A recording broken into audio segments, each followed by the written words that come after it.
Assalamualaikum warahmatullahi wabarakatuh. Selamat berjumpa kembali rekan-rekan mahasiswa dimanapun Anda berada, dengan harapan semoga tetap semangat dalam mengikuti tutorial online.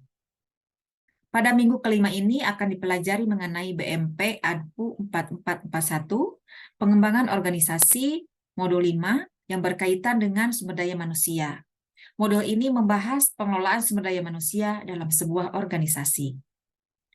Dalam perspektif pengelolaan sumber daya manusia, karyawan atau orang-orang yang bekerja dalam organisasi, baik private maupun publik, merupakan salah satu sumber keunggulan kompetitif dan sebagai elemen organisasi yang sangat penting dalam mengatasi persaingan antar organisasi.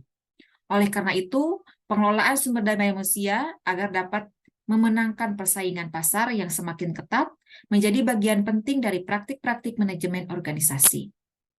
Setelah selesai mengikuti aktivitas tutor minggu kelima ini, diharapkan Anda dapat menjelaskan mengenai pengelolaan sumber daya manusia dan dapat menjelaskan pula tentang perencanaan sumber daya manusia dan pengembangan sumber daya manusia.